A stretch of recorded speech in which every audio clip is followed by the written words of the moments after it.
แล้วสวยใส่เวลาฝนพรำเพราะว่าใส่ปุ๊บก็ต้องรดน้ำนะคะถ้าไม่รดน้ำมันก็จะปุ๋ยมันเกินมันก็จะเหี่ยวต้นไม้จะเหี่ยวใส่แล้วก็รดน้ำเลยช่วงนี้พายุ Depression กำลังมาพอดีนะคะ31 ถึง 4 กรกฎาคมพายุ Depression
มะพร้าวนะครับมะพร้าวน้ำหอม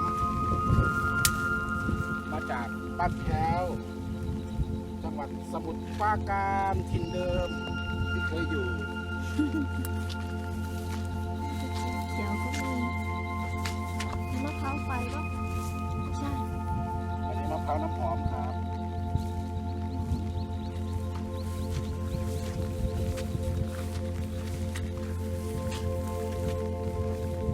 มะพร้าวไฟ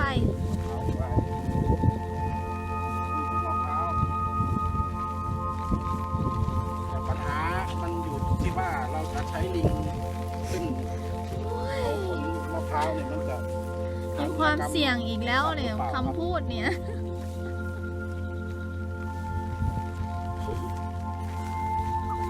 ก็จะให้เมียขึ้นครับเวลาได้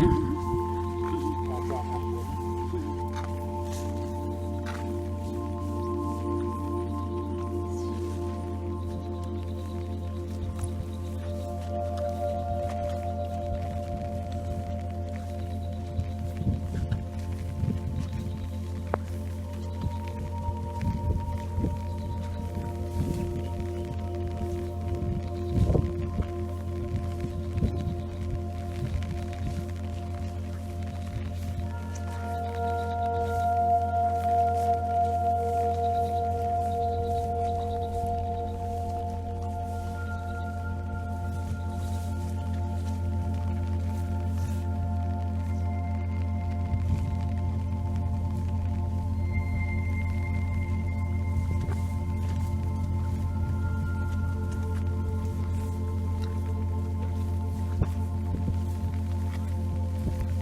สักครับจะเป็น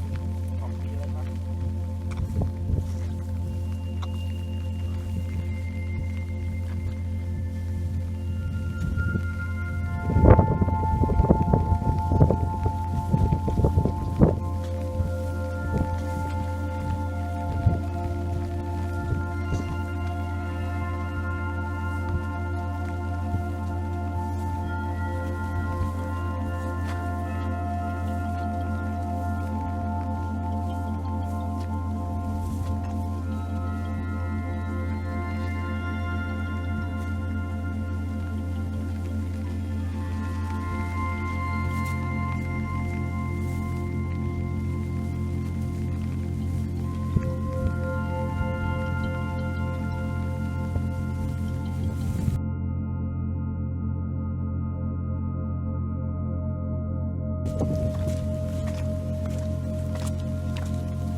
ใส่ปุ๋ยละมุด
ต้นกระเจี๊ยบมั้งนี่